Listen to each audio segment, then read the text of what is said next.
Hello दोस्तों, बात करते हैं पीएनबी स्टॉक की। और आज भी देखिए गिरावट हुई है और जैसा एक्सपेक्टेड था 2-2.5% के आसपास की गिरावट आज भी देखने को मिली है इस स्टॉक में। हालांकि इंट्राडे में काफी ठीक ठाक से एक मोमेंटम सेट होता हुआ दिखाई दिया था, बट उसके बाद दोबारा से डाउनवर्ड आया है हमारा स्टॉक। जो प्रॉफिट बुकिंग एक मुनाफा वसूली देखने को मिल रही है बाजार में, वो बहुत भारी पड़ रही है हमारे डिस्ट्रेस्ड स्टॉक्स पर।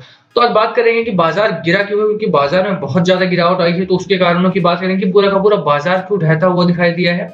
दूसरा कि पंजाब नेशनल बैंक ने उसका किस तरह से अफेक्ट किया है, और अगर कोई प्रॉफिट में हो तो क्या यहाँ पर प्रॉफिट बुक करके बाहर आ जाने का डिसीजन सही होगा या नहीं, या अगर कोई लॉस में है तो क्या यहाँ पर एवरेजिंग कर सकते हैं या नहीं, एवरेज करके अपनी कॉस्ट को डाउन लाया जा सकता है या नहीं। सभी चीजों के बारे में बहुत डिटेल में बात करेंगे। बट सबसे पहले अगर आप चैनल पर नए हो तो प्लीज चैनल को सब्सक्राइब कर लो, hit the bell icon so that you get the notification on time. चलिए शुरू करते हैं। बात करें पीएनबी की, तो आप देखिए सबसे पहले आप बाजार पे नजर डालेंगे तो बाजार में बहुत ज्यादा गिरावट हुई है। और यही नहीं, आप इंडिया विक्स को देखेंगे तो 14% ऊपर गया है इंडिया विक्स हमारा। और जब भी इंडिया विक्स ऊपर जाता है, मैंने आपको पहले भी इन्फॉर्म किया है कि जब भी इंडिया विक्स ऊपर जाएगा तो वहां पर बाजार में गिरावट होगी ही होगी। अगर इतना ज्यादा इंडिया विक्स उछला है हमारा, तो उसके पीछे बहुत सारे कारण हैं। जो डर का माहौल है बाजार में, वो उसके बहुत पीछे बहुत सारे कारण हैं जिसकी वजह से बाजार में गिरावट का माहौल देखने को मिला है। अब रीजंस की बात करें कि क्या रीजंस रहे हैं हमारे, तो चार जो बहुत बड़े रीजंस है, जो मेन रीजंस रहे हैं, उसकी बात करेंगे हम बस। तो वीक ग्लोबल क्यूज आ रहे हैं हमारे। वीक ग्लोबल क्यूज का क्या मतलब है कि अमेरिकन बाजार को आप देखेंगे तो वहां पर गिरावट का माहौल है एक हमारा। यूरोपियन बाजार को देखिए या फिर जापानीज बाजार को देखिए, निकेई और शंघाई में बहुत भारी गिरावट हुई है हमारी। वही एक चीज हमारी अमेरिकन बाजार में भी फॉलो करते, डाउ फ्यूचर्स में लगातार गिरावट का माहौल देखने को मिला था। जैसा बाजार हमारा भारत का था पिछले कुछ दिनों में, आप देखेंगे तो मैंने पिछली बार में आपको इन्फॉर्म किया था कि जब दो चीजें हमारी, दो इंडेक्सेस हमारे ग्रीन जोन में थे और तीन हमारे रेड जोन में थे, या फिर तीन ग्रीन जोन में थे, दो हमारे रेड जोन में थे, तो वैसा ही एक इंडिकेशन हमें अमेरिकन बाजार में भी देखने को मिल रहा है। और वो एक बड़ा रीजन बन रहा है जिसकी वजह से बाजार में लगातार हमारे इंडियन बाजार में गिरावट का माहौल देखने को मिला है। राइजिंग कोरोना केसेस, आप देखिए इंडिया में कोरोना का एक स्पाइक दोबारा से आया है, और वो एक कारण बन रहा है जिसकी वजह से कई जगहों पर लॉकडाउन भी हो गया। महाराष्ट्र को लेकर के 5 राज्य ऐसे हैं जहां पर लॉकडाउन काइंड ऑफ सिचुएशन वहां पर क्रिएट होती हुई दिखाई दे रही है। अमरावती में तो ऑलरेडी लॉकडाउन लगा दिया गया है, तो ये एक रीजन बनेगा। आप देखिए पिछली बार लॉकडाउन लगा था तो वहां पर भी गिरावट का एक माहौल बना था, और इस बार भी अगर लॉकडाउन लगता है तो हालांकि उतनी बड़ी गिरावट नहीं होगी बाजार में, पर थोड़ा सा गिरावट का माहौल वहां पर बनता हुआ दिखाई देगा, जो कि एक एक मौका भी होगा उन लोगों के लिए जो पिछली बार की रैली मिस कर चुके हैं, उस रैली में दोबारा से पार्टिसिपेट करने का। तीसरा जो बड़ा रीजन है बाजार में गिरावट का, वो है ऑयल का बॉइल होना। ऑयल बहुत तेजी से प्राइसेस बढ़ा रहा है। अगर अमेरिकन बाजार के देखें क्रूड ऑयल प्राइसेस को, तो 74 सेंट्स वहां पर बढ़ा और $59.16 पर बैरल क्लोजिंग दिखाता हुआ बंद हुआ था वहां पे। उसके बाद अगर ग्लोबल मार्केट को देखें ओवरऑल, तो वहां पे 14 सेंट्स की ग्रोथ वहां पर दिखाई दी थी और $61.27 पर बैरल वहां पर क्लोजिंग आती हुई दिखाई दी थी। और वही आप एक चीज हमारे इंडिया में भी देख सकते हैं, हालांकि टैक्सेस काफी हाई हैं, उसके बावजूद भी पेट्रोल और डीजल के प्राइसेस कितने ज्यादा हाइक हुए हैं, और वो एक रीजन बन रहा है जिसकी वजह से बाजार गिरावट में देखने को मिल रहा है। महंगाई एक बड़ा कारण बनती है, ठीक है। शॉर्ट टर्म में हो, लॉन्ग टर्म में महंगाई एक बड़ा कारण बनेगी ही बाजार में गिरावट होगा तो।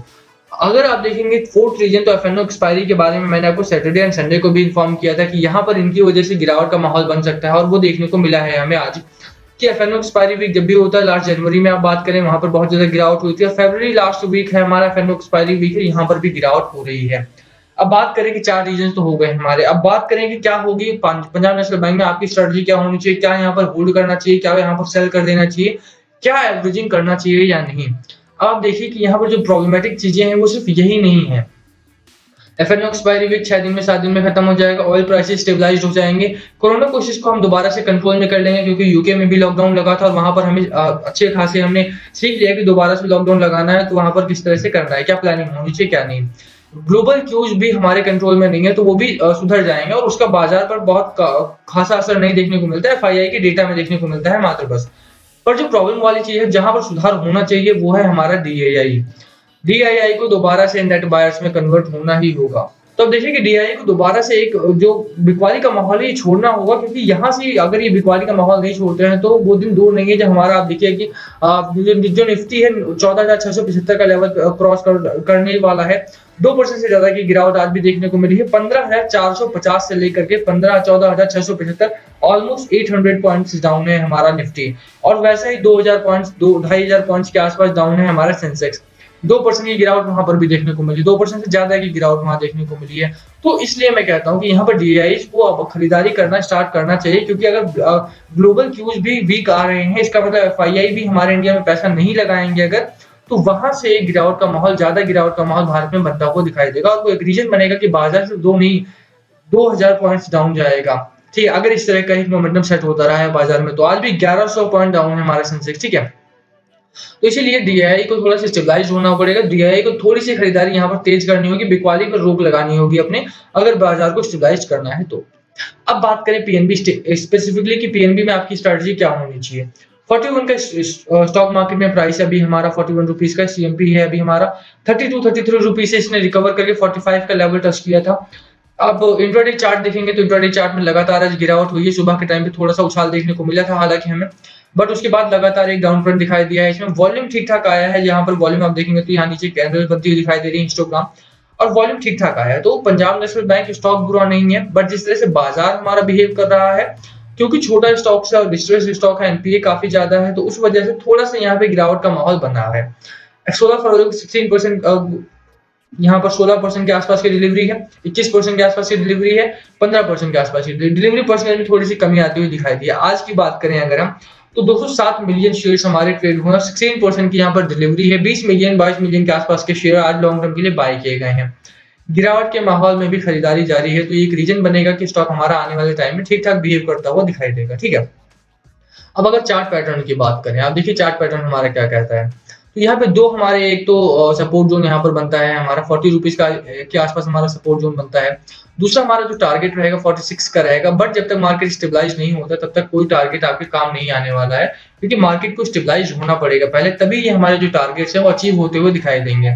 चाहे मार्केट स्टेबलाइजेशन में 1 हफ्ता लग जाए, चाहे 2 हफ्ता लग जाए, टारगेट आएगा। पीएनबी के स्टॉक में इंटरनली कोई प्रॉब्लम नहीं है, और वो एक रीज़न बना है कि उसमें उसकी वजह से कोई गिरावट नहीं हुई है। एक्सटर्नली देखेंगे तो बड़े स्टॉक्स भी आज गिरे हैं, आरआईएल हो गया, एचडीएफसी हो गया, टाटा पावर हो गया, टाटा मोटर्स हो गया हमारा, टाटा स्टील में थोड़ी-सी ग्रोथ देखने को मिली थी मॉर्निंग में, बट टाटा केमिकल्स में ग्रोथ आई है, बट ओवरऑल जिन स्टॉक्स में रैली देखने को मिली थी वहाँ पर ग्रोथ हुई है आज, सॉरी गिरावट हुई है आज, तो वो प्रॉब्लम कर रहा है हमारे बाजार को। बाजार को स्टेबलाइज्ड होने दीजिए, होल्ड रेटिंग रहेगी मेरी यहाँ पर, और होल्ड करके चलेंगे स्टॉक को तो आप अच्छा खासा मुनाफा इसमें कमा सकते हैं। बाजार को स्टेबलाइज होना बहुत इंपॉर्टेंट है। लोअर लेवल को आप वॉच कीजिए, 40 के लेवल तक बाय नहीं करना है स्टॉक में।